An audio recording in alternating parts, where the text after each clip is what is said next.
G'day everybody, Jacko here from Music Nation TV. Thanks for joining me again on the channel. Really good to have you along, and thanks so much for the really nice comments you've been leaving on videos. I appreciate the support, and chuck any questions regarding composing and music and stuff. More than happy to answer anything. Today, I am talking about velocity scaling. Yawn, right? But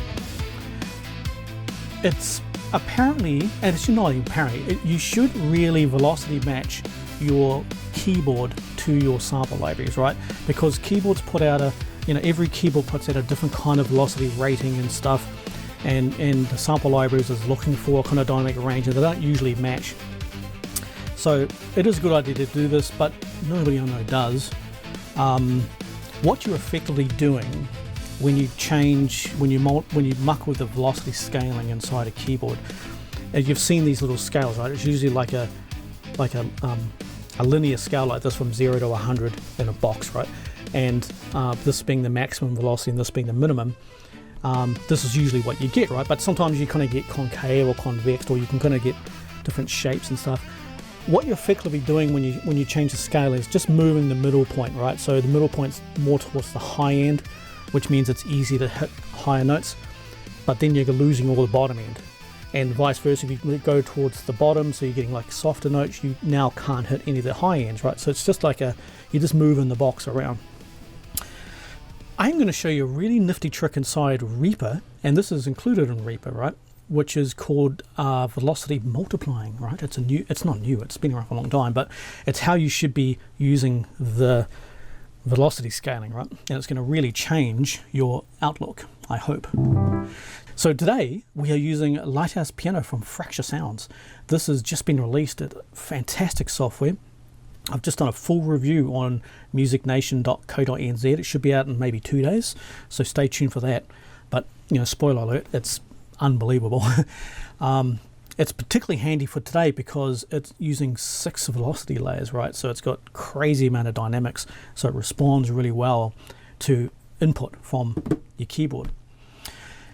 So velocity multiplying, right? It doesn't matter if you're using like a nice keyboard. This is a Yamaha Montage, or you might just have like a little dinky 1 octave thing. It doesn't matter, right? What it's now going to take is whatever it hears and multiplies it by an amount you tell it. So if we zoom in down here, we'll see currently the velocity multiplier is set to 1, which means it's going to add 1 to everything. So if you give it 50, 1 times 50 is 50, right? So nothing's going to happen. If you make this 2, that effectively is doubling it, right? So if it sees 50% velocity, it's now going to double it by 2, right? It's now going to be 100. And if it sees 80, it's going to be 160, and 20, it's going to be 40, etc., right? So that's a lot. What we want to be doing is keeping this somewhere in between 1 and 2. So 1, which is effectively nothing, and 2, which is double. So we want to be kind of in here. So 50, if I can get it, 60 will do. That is effectively 60%. So it sees a number, adds 60% to it, and that's what it spits out. Cool.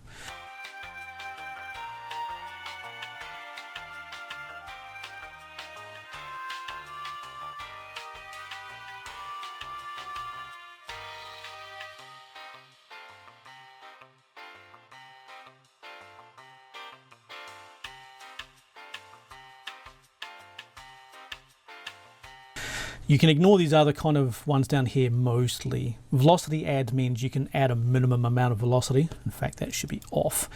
You can add a minimum amount of velocity to it if you want as well. I wouldn't, do what you want. But I've also put this little graph up the top here, which is just a input monitor, so you can kind of see what I'm playing here.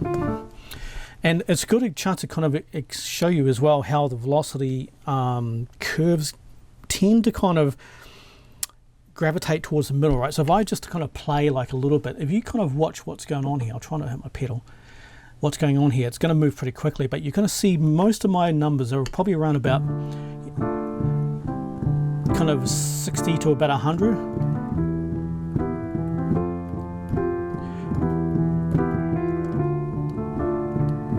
I know it's pretty quick, right? Certainly nothing over the 100, right? So that would be your average kind of playing, is in that kind of dynamic range for velocity. which means even if I was to hit it quite hard,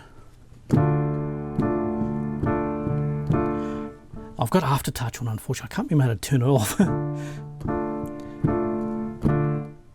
But even the initial hit, it's very hard to get it. I'm getting 107 there. I mean, I have to slam this keyboard to get 128, right? No one's playing like this all the time. And vice versa, let's go down to say 1. Can I get 1? I'll try and do some low notes. 40, ooh, 15, 5, ooh, 1, 2, oh, 1. You just got to feather it, and that's a 1. So I can get it, but it's so I am sending full range. But for a player to kind of somehow play a 1, that's just, you know, even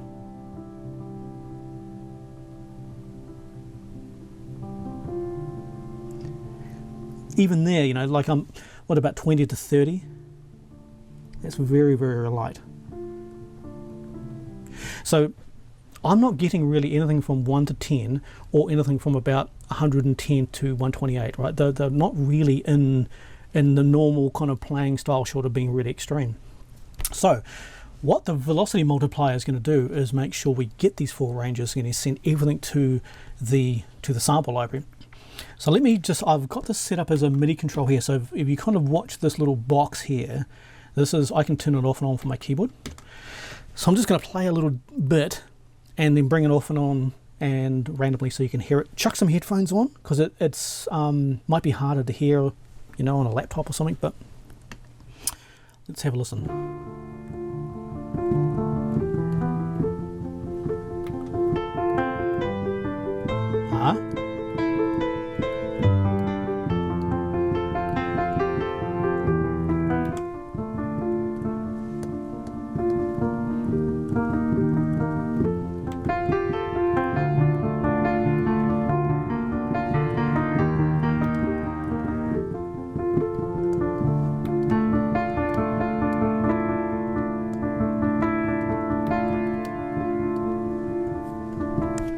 Quite dramatic, right? So I'm not changing the attack that I'm playing at. It's purely the multiplier sending the extra dynamic information to the software. So you might be thinking, ooh, that's a bit bright. It's not really the point. The point is that the software is now receiving the full dynamic range of the keyboard from your input.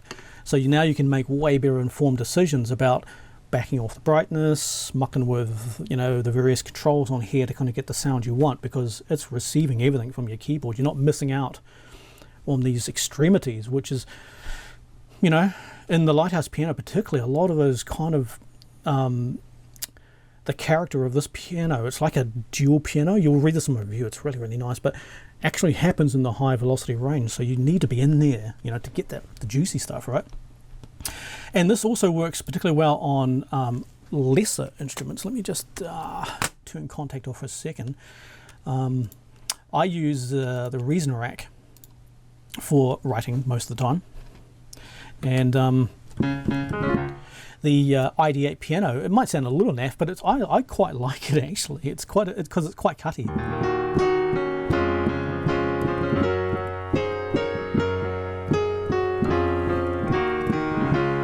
Right, it's quite a nice sound, but this also benefits quite a lot from this dynamic range stuff. Ooh.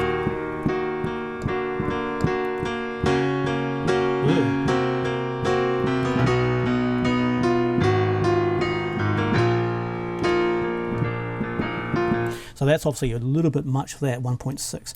I reckon we want to go about a 1.2 would be my estimate for this. Yeah.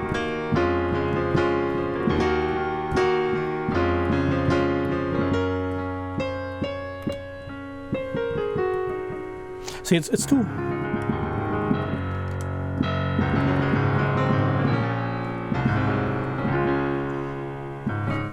Right? Just adds that nice little kind of extra bit of character. And that's just on a real... It works on anything, like on the Kontakt factory piano, on you name it, right? It just adds this nice little kind of boost. You don't actually have to boost it this hard. You just pull back on the dynamics when you play. But there it is. And I'll tell you another little trick too. Where's my keyboard? Turn off reason rack, turn Kontakt back on. It works really nicely on strings. Let's, what am I doing? Turn that off, turn that on. We've got strings, cool. So this is Albion 1. I think we all know Albion 1. The staccato string is inside. Okay, let's give that a little bit of a boost. Let's make it 1.5, so 50% effectively scaling.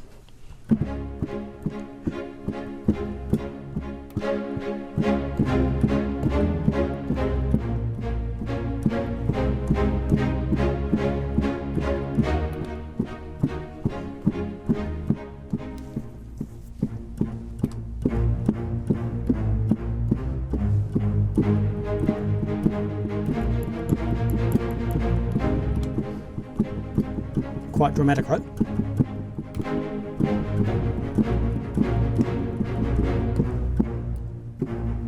Very nice. And of course you can always add this in after the fact in your MIDI editor, right? Kind of boost up the velocities, but there's something to be said for having the punch when you're recording. It makes a big difference, right? When you can really like...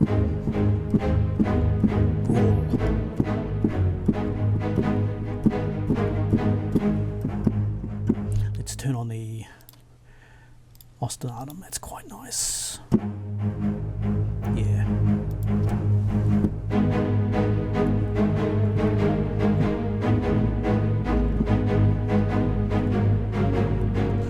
Off.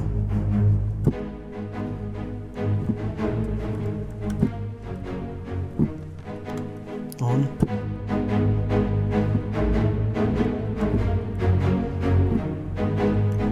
Right, so that's about it for today. So velocity scaling, yeah, don't worry too much about velocity scaling, worry about velocity multiplying, right? I don't know other DAWs that can do this. This is a Reaper thing, which is a bit of a shame because it should really be in all DAWs, but let me know if other DAWs do it. I'm not aware of it being a thing elsewhere, but yeah, so check out the JS MIDI Velocity Control. It's free with Reaper. It's part of the JS plugin pack, which I'm actually going to be doing a video about later today. You want to stay tuned for that one too, it's really interesting.